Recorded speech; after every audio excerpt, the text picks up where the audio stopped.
Assalamualaikum warahmatullahi wabarakatuh. Selamat sore sahabat Bawaslu dimanapun Anda berada. Kembali lagi bersama kami Bawaslu Kabupaten Temanggung dalam podcast Solutif, Sosialisasi Pengawasan Pemilu Partisipatif, spesial edisi Ngabuburit Pengawasan.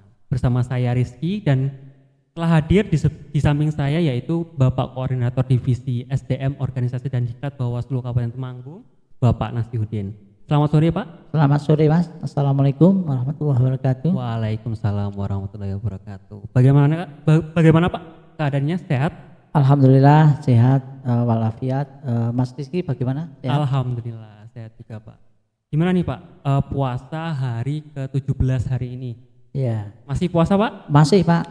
Ini alhamdulillah hari ke-17 sudah lebih dari setengah setengah bulan dan ya, kita terus berdoa ini Mas. Ini semoga kita dapatnya Lailatul Mas. Amin, Ya. amin ya Rabbal Sambil alamin. nunggu Lailatul Qadar ya. Oke. Kita ngabuburit ya di Bawaslu Kabupaten. Ya.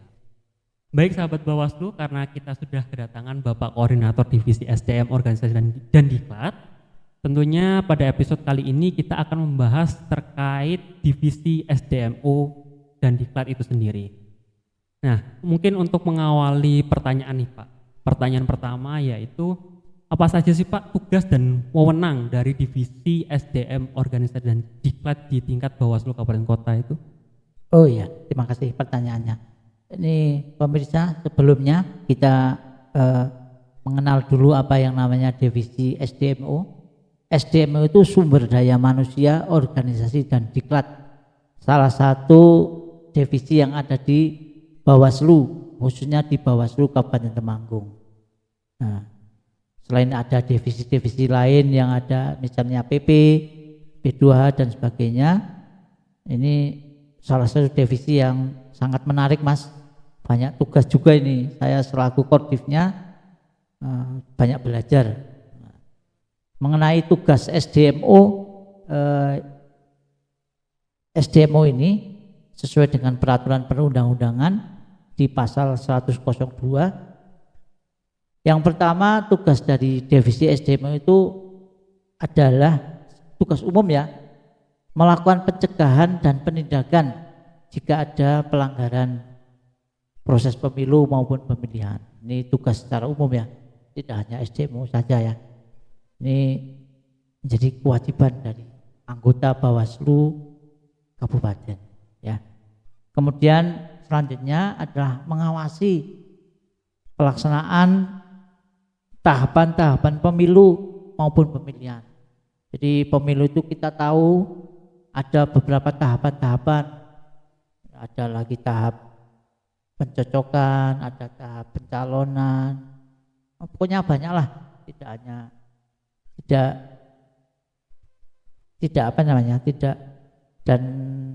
tidak satu-satu saja, tapi banyak tahapan. Ini menjadi tugas wewenang kita, Koordif SDMO.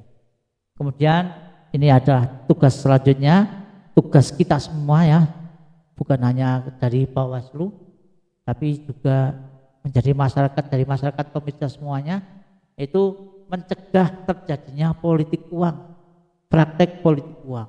Yang kita tahu praktek politik uang itu sudah sangat beragam. Ya, Bapak Ibu mungkin sudah tahu ya bentuknya kayak apa. Ini selanjutnya ada tugas yang lebih hot lagi nih Mas, yaitu mengawasi netralitas semua pihak. Semua pihak itu artinya ya peserta pemilu, ASN, TNI, Polri juga kita awasi agar nanti hasil daripada hasil pemilu maupun pemilihan ini merupakan bagian yang kita idam-idamkan kalau sudah netral semuanya ya.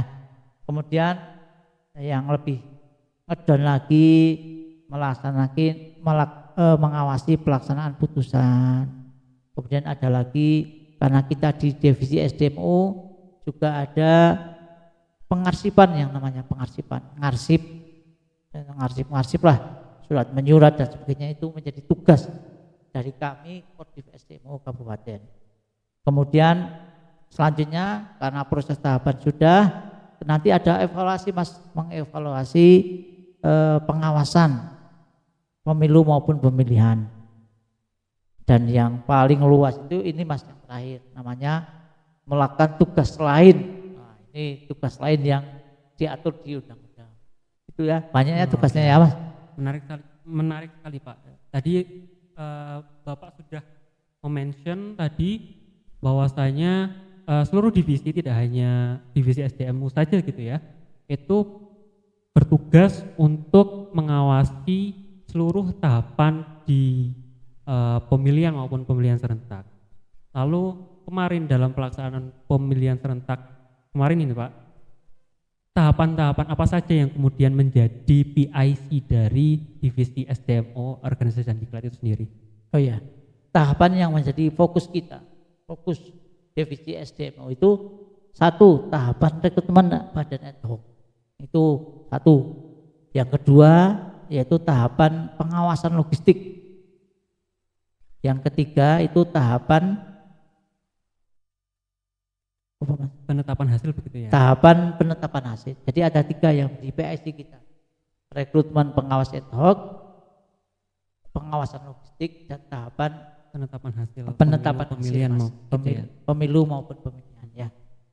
Terkait pengawasan rekrutmen badan ad hoc itu sendiri terdiri dari apa saja sih Pak? Ini saya sampaikan, pengawasan badan ad hoc itu yang kita awasi itu yang untuk yang pertama itu tugas kita yang ada di KPU Mas. Rekrutmen badan ad hocnya KPU. Ya, rekrutmen badan ad hoc KPU yang dari semua tingkatan maupun kecamatan, desa maupun di PTPS, di KPPS Pak, ini namanya kita sebutkan dengan KPPS. Kalau di badan ad hocnya Bawaslu ada Panwastam, kemudian PKD maupun dan PTPS. Kita ngawasi yang ada di KPU. Oke, tadi Pak Nas sudah menyebutkan terkait dengan tugas-tugasnya apa saja nih Pak. Lalu kemudian untuk wewenang apa saja sih Pak yang kemudian menjadi kewenangan divisi SDMU itu sendiri? Ya kewenangannya ya sama sebenarnya dengan divisi yang lain. Ya. Ini misalnya menerima dan menindaklanjuti laporan yang masuk ke Bawaslu terkait dengan SDM ya masuk ke SDM. Terus kemudian setelah diamati kita teliti dan kita rekomendasikan ini pelanggaran apa. Kalau pelanggaran tadi sampaikan netralitas ASN, ya kita lanjutkan ke badan ASN, kita lanjutkan. Kalau misalnya TNI Polri yang kita teruskan. Nah, kemudian ini yang intern untuk wewenang kita, yaitu mengambil alih sementara tugas dan wewenang dan kewajiban Panwaslu kecamatan jika terjadinya sesuatu. Misalnya karena Panwastam disanksi, atau misalnya karena Panwastam ada halangan, sakit ataupun apa ya. Baik itu halangan sementara maupun berhalangan tetap begitu ya Pak ya. Nanti kita ambil alih Mas. Ya seperti itu. Kemudian ada lagi wewenang kita yang intern lagi, tadi diambil alih, kita tugasnya lagi wewenang kita adalah membentuk, mengangkat dan memberhentikan Panwastam. Jadi Panwastam itu adalah hasil daripada kita menjadi kewenangan Bawaslu Kabupaten. Oke. Kita di sini. Berarti Panwaslu Kecamatan itu sama saja seperti PPK di tingkat KPU begitu ya? Iya. Mereka bersifat ad hoc begitu ya Pak ya. Lalu apa saja sih Pak yang terdiri dari pengawas ad hoc nih selain Panwaslu Kecamatan itu sendiri pastinya? Ya saya informasikan langsung. Nanti ada pengawas ad hoc namanya, pengawas ad hoc dan penyelenggara ad hoc. Kalau penyelenggara ad hoc, kita kan yang awasi yang penyelenggara ad hoc, KPU kita awasi. Itu terdiri dari satu PPK. PPK itu penyelenggara yang ada di tingkat kecamatan. Setiap kecamatan itu 5 orang. 5 orang. Kemudian di bawahnya PPK ada lagi yang ada di tingkat desa, namanya PPS. PPS. Kemudian di bawahnya PPS ada yang ada di tingkat TPS itu ada KPPS Mas namanya. Berjumlah 7 orang. Berjumlah 7 orang ya. Kadang kita pas pemilihan kan kita melihat, oh orang-orang itu pada namanya apa sih kok pakai seragam, itu namanya KPPS namanya. 7 orang, banyak sekali Mas. Lah kalau di tingkat kita ada namanya badan ad hoc, yaitu kita sebut dengan Panwascam yang ada di tingkat kecamatan. Itu jumlahnya berapa Pak? Jumlahnya berapa coba? Kita jumlahnya kalah dengan yang ada di KPU. Kita jumlahnya cuma 3. 3 orang ya. 3 orang. Kemudian di bawahnya lagi ada namanya PKD. Itu kalau PPS itu jumlahnya 3, kita itu jumlahnya cuma 1 orang per desa. Iya. Kelurahan. Jadi, nah ini yang lebih parah lagi. Kalau di tingkat TPS, KPPS itu 7 orang itu KPPS, kita jumlahnya hanya 1 Mas. Itu yang menjadi keasikan kita di pengawas ini menjadi asik karena jumlahnya ad hoc kita yang ada di kecamatan sampai TPS itu beda dalam segi kuantitasnya. Baik, ternyata sahabat Bawaslu terkait dengan jumlah kuantitas atau kuantitas pengawas ad hoc ini menjadi tantangan tersendiri ya Pak ya bagi kita selaku pengawas itu karena perbandingannya yang tidak setimpal nih dengan penyelenggara yaitu KPU begitu, di mana penyelenggaranya berapa, pengawasnya berapa. Iya. Begitu ya. Harusnya harapan kami ideal loh Mas. Kalau misalnya ideal ya, Pak ya? harusnya, ya semoga saja bisa, karena kita juga hanya bisa berdoa lah. Kadang misalnya Panwascam kok cuma 3, mau ditambah jadi 5. Biar seperti PPK, biar pengawasannya lebih lebih greget. Begitu harapan saya.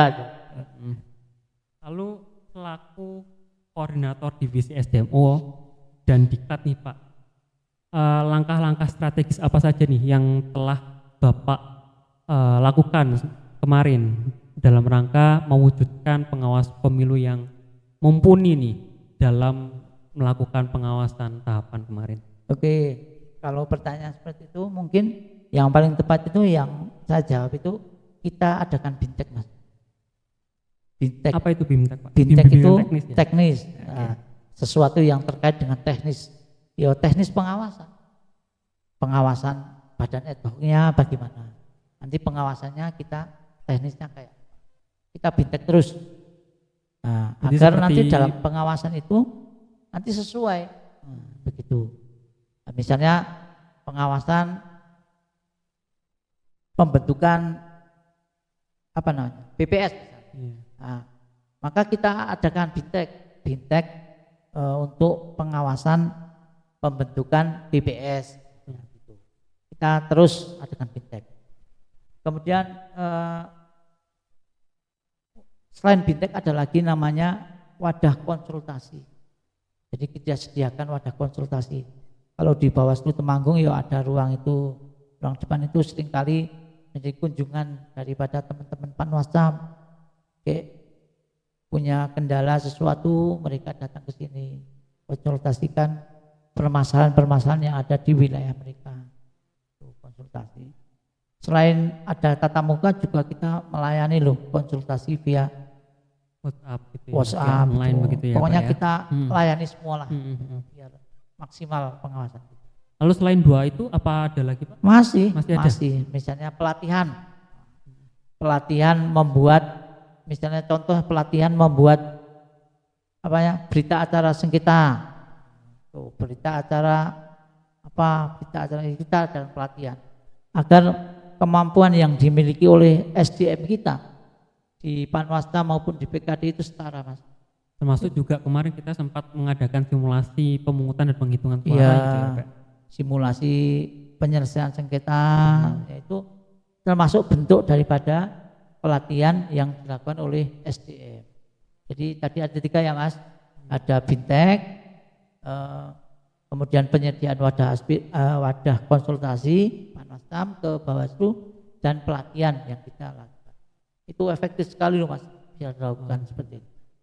Lalu terkait berbicara mengenai dinamika pembentukan pengawas ad hoc nih Pak, apakah kemudian mekanisme atau peraturan-aturan teknis eh, pembentukan pengawas ad hoc di pemilihan kemarin, apakah sama dengan pelaksanaan pembentukan pengawas ad hoc di masa pemilu yang kemarin, Pak? Ya, ini agak berbeda, Mas. Saya sampaikan bahwa pengawasan pembentukan badan ad hoc yang ada di Bawaslu Kabupaten itu berbeda dengan yang ada dulu-dulu.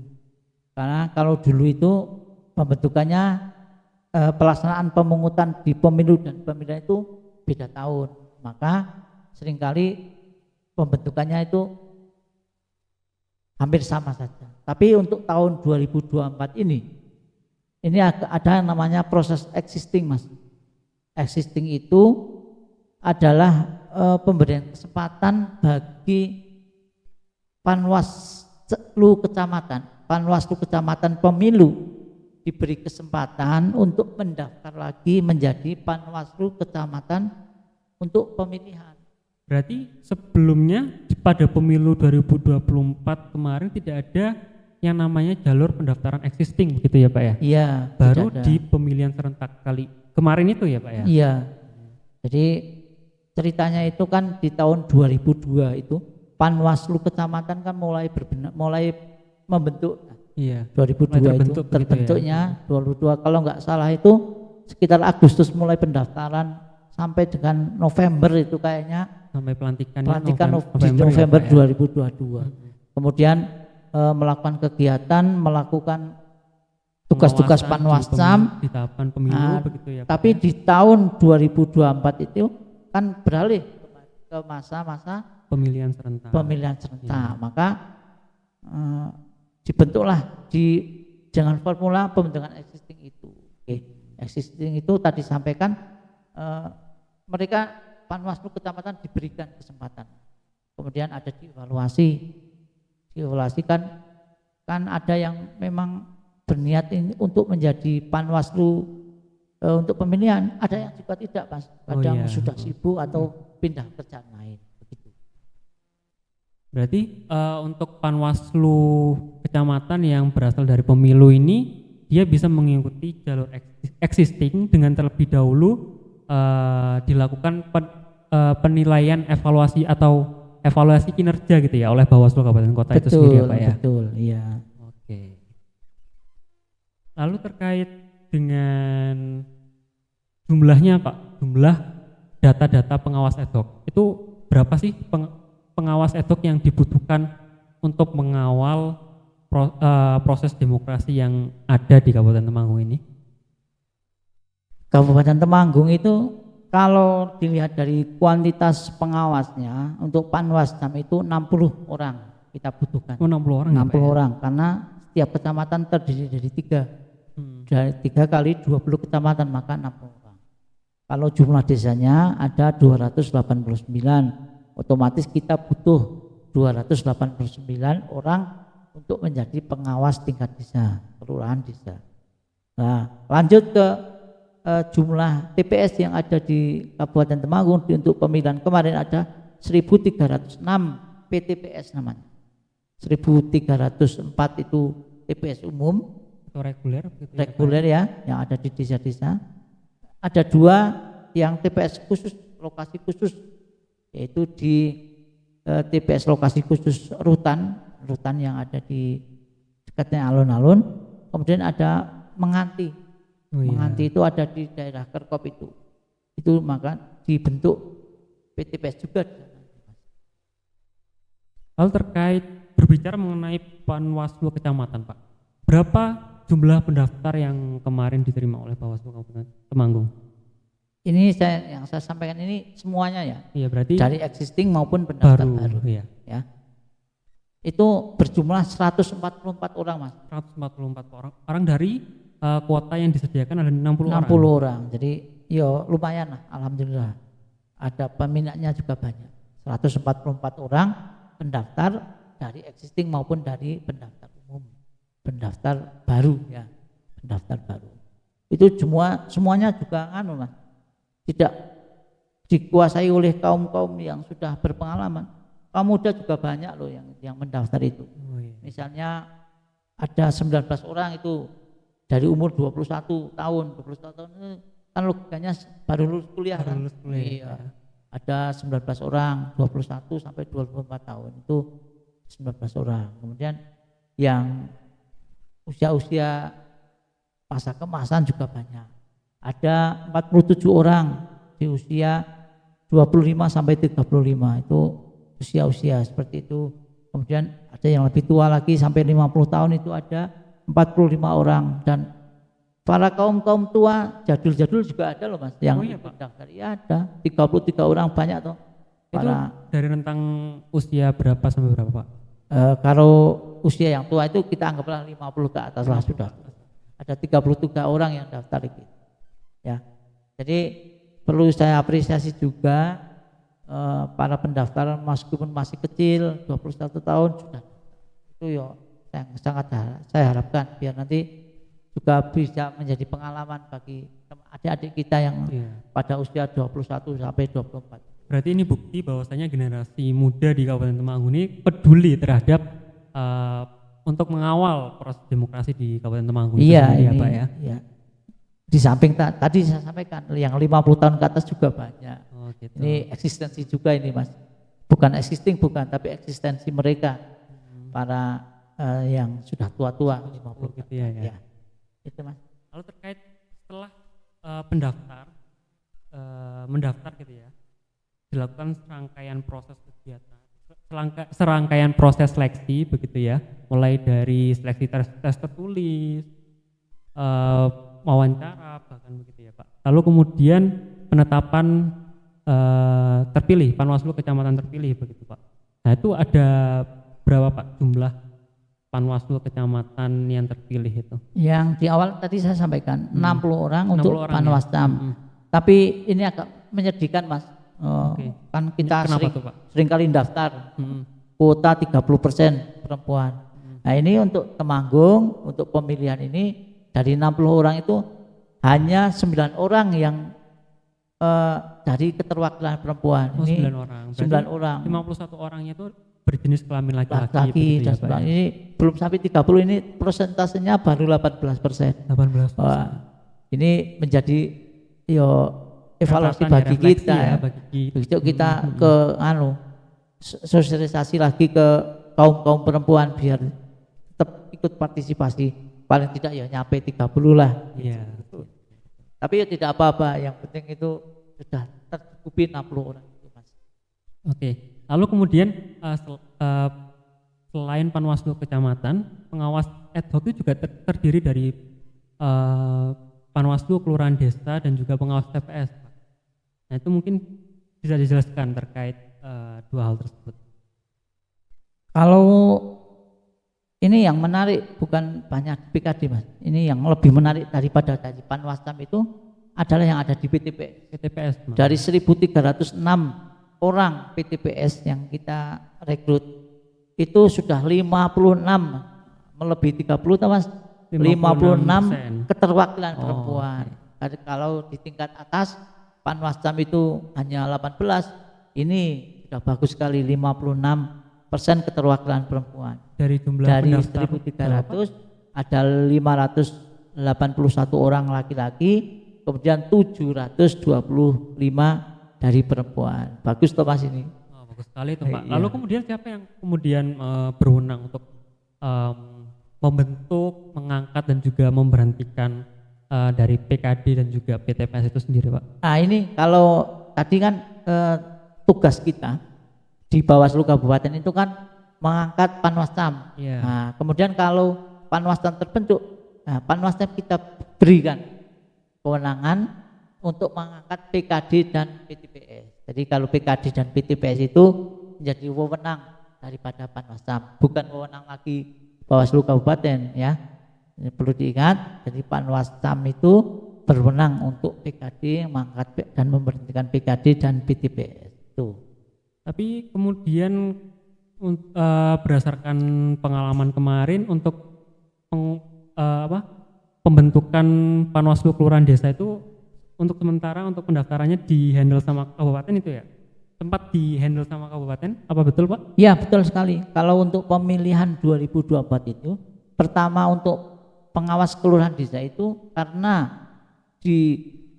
jadwal pembentukan Panwascam itu belum selesai, maka pendaftaran PKD itu dihandle dulu oleh Bawaslu Kabupaten. Jadi mereka yang ingin mendaftar menjadi PKD ya, datang ke Bawaslu Kabupaten, daftar ngisi di sini, dan teman-teman staf di Bawaslu Kabupaten juga siap sekali untuk menerima pendaftaran dari teman-teman PKD itu, calon PKD itu. Nah kemudian karena Panwascam terbentuk, PKD baru tahapan pendaftaran ini.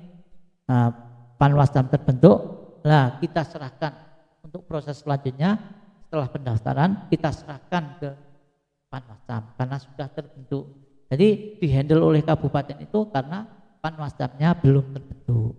Setelah terbentuk baru kita serahkan ke mereka. Oke, begitu Mas. Lalu terkait dengan pergantian antar waktu nih Pak, sudah berapa kali sih Bawaslu Kabupaten Temanggung beserta jajaran pengawas ad hoc sudah melakukan PAW terkait pengawas ad hocnya? PAW.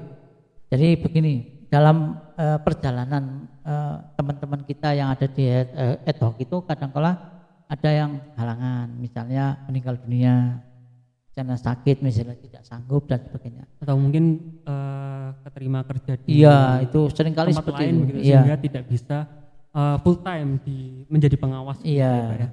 Kalau di catatan kita di pemilihan ini untuk Panwascam itu ada 2 orang, 2 kali yang melakukan PAW. Untuk yang di pemilihan itu hanya 1 kali karena meninggal dunia. Namanya Pak Jadi. Kemudian yang ada di tingkat PKD itu lebih banyak, ada 3 kali karena mungkin keterima kerja itu tadi. Kalau untuk pengawas TPS, PTPS itu lebih sedikit, hanya 1 kali, 1 orang artinya. Jadi tidak terlalu banyak sih, tapi bagi saya Kodim SDM itu menyikapi ada yang PAW itu merupakan suatu hal yang wajar karena yaitu terima kerja yang lebih baik dan sebagainya. Jadi Panwascam ada 1 untuk pemilihan, kemudian PKD ada 3, kemudian PTPS ada 1, begitu Mas. Baik, tadi sempat disebutkan oleh Pak Nas ya, bahwasanya ada Panwaslu kecamatan yang gugur nih, yang meninggal. Itu mungkin bisa diceritakan Pak, bagaimana kronologinya dan karena apa begitu? Ini tadi kan karena PAW karena meninggal ya, untuk secara keseluruhan yang telah ditangani oleh Bawaslu Kabupaten ada 2 sebenarnya. Tadi saya sampaikan ada 1 itu untuk pemilihan. Ya. Kalau untuk pemilu ada 2 berarti Mas. Ada 2 berarti. Itu adalah namanya Bu Umi. Bu Umi itu Panwascam Jumo. Itu pada tahapan pemilu ya. Kemudian sakit, kemudian meninggal dunia. Maka diganti dengan Panwascam yang baru. Kemudian yang satunya lagi ada namanya Pak Jadi tadi saya sebutkan. Itu Pak Jadi itu juga sakit kemudian meninggal. Makanya menjadi tanggung jawab bersama juga karena sudah ada yang meninggal, maka kita handle semua pekerjaan yang ada di Panwascam Gemawang terutama itu dihandle oleh Panwascam sana sendiri dan juga oleh Bawaslu Kabupaten Temanggung karena salah satunya ada yang meninggal, begitu. Oke, tadi menarik bahwasanya Pak Nas menyebutkan bahwasanya terkait dengan akibat adanya Panwaslu Kecamatan Gemawang yang meninggal, kemudian Bawaslu Kabupaten Temanggung men-take over gitu ya, mengambil alih tugas sementara dari Panwaslu Kecamatan Gemawang. Nah itu karena apa toh Pak? Karena ini ya Kak, seingat saya karena meninggalnya pada saat itu di masa-masa tahapan ya Pak? Iya, itu untuk Panwascam yang meninggal pada saat tahap pemilihan ini krusial sekali Mas. Kabarnya Pak Jadi namanya, Pak Jadi itu sakit. Itu sakit selama beberapa hari saja. Sebelumnya sehat. Sebelum hari pemungutan. Iya, sudah mendekati hari pemungutan dia malah sakit. Kemudian sakit, dirawat di rumah sakit. Kemudian sampai pelaksanaan pemungutan dan itu penghitungan masih sakit, masih sakit, maka ya, itu Pak, ya. terus dihandle oleh kita Bawaslu. Kemudian Pak Jadi itu terus dilanjutkan meninggalnya itu malah setelah tahapan di proses pemungutan tanggal 1 Desember itu Pak Pada Jadi meninggal juga. 1 Desember berarti pada saat itu sedang tahapan rekapitulasi di tingkat kecamatan ya Pak ya? Betul, kita ke sana kita menginstruksikan bagi-bagi tugas karena ini tanggal 1 Desember ini juga dengan hari bertepatan dengan hari rekapitulasi yang ada di kecamatan. Ini menjadi tantangan juga bagi teman-teman khususnya di Panwascam Gemawang ini yang harus begini, harus berbela-sungkawa, harus tetap melaksanakan tugas. Harus tetap profesional. Iya, profesional meskipun karena di dalam keadaan berkabung begitu ya Pak ya. Itu bertepatan sekali Mas dengan rekap di tingkat kecamatan. Oke, lalu bagaimana Pak respon dari Bawaslu Kabupaten Temanggung terkait adanya peristiwa Panwaslu kecamatan yang meninggal dunia tersebut? Responnya pertama itu sedih sekali Mas. Sedih ya Pak sedih. Ya. Kita merasa kehilangan ya Pak. Kehilangan Pak Jadi itu jadi Panwascam itu sudah lama. Dia juga andalan kita di wilayah juga ya, di wilayah Gemawang itu sebelumnya. Andalan juga, tapi gimana lagi karena sudah habis kontraknya sudah habis ya, maka meninggal dunia. Itu respon yang pertama. Kemudian respon yang kedua secara kelembagaan juga Bawaslu, staf, pimpinan staf semuanya itu tetap mengusahakan karena santunan ke Pak Jadi itu bagaimanapun diusahakan dari meninggalnya tanggal 1 diusahakan administrasi dipenuhi oleh keluarga maupun oleh dari pihak Bawaslu, staf-stafnya aktif sekali.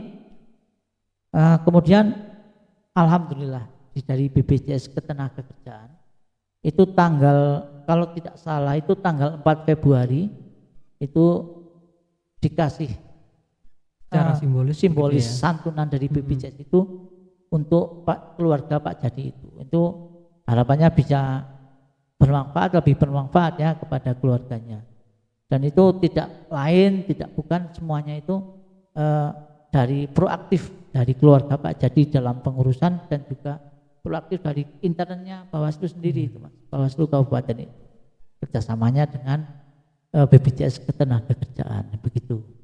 Baik Pak, itu tadi pertanyaan terakhir nih Pak dari sesi episode kali ini. Barangkali mungkin ada closing statement yang ingin Bapak sampaikan kepada sahabat-sahabat Bawaslu di luar sana. Silakan.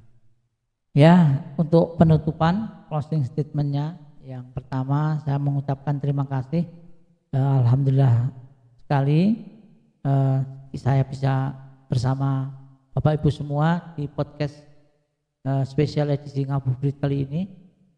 Tetap semangat walaupun kita puasa, dan semoga kita meraih kemenangan besok di akhir Ramadan ini dan mendapatkan predikat takwa ya setelah berpuasa sebulan penuh. Terima kasih juga saya sampaikan, mumpung terima kasih ini saya ucapkan terus Mas kepada teman-teman ad hoc Panwascam, PKD maupun PTPS, karena tanpa mereka pengawasan yang ada di Kabupaten Temanggung itu akan tidak sia-sia akan seperti ini. Karena mereka lah yang menjadi garda terdepan bagi Bawaslu Kabupaten Temanggung. Itu yang saya terus ucapkan terima kasih. Ketemu di jalan, terima kasih. Nah, tapi selain terima kasih saya juga mohon maaf ya kepada teman-teman semua hadirin pada kesempatan kali ini. Bila kami selama proses pemilihan ini banyak salah, mohon maaf. Dan saya berharap Bapak Ibu semua Panwascam ataupun Bapak Ibu semua yang ada yang menyimak acara ini tetap meningkatkan kemampuan kita untuk mempersiapkan pemilu yang akan datang. Karena bukan pemilu yang akan datang itu kita juga belum tahu akan seperti apa, tapi tidak ada salahnya kita bersiap meningkatkan diri kemampuan kita, apapun bentuknya harus kita hadapi. Begitu Mas. Nah, Oke. itu closing statement dari saya. Terima kasih. Sebelumnya saya ucapkan penutup alhamdulillahirabbil alamin. Baik, itu dia sahabat Bawaslu episode kali ini, yaitu berbicara mengenai refleksi kinerja SDM pengawas ad hoc. Saya Rizky selaku host pamit undur diri.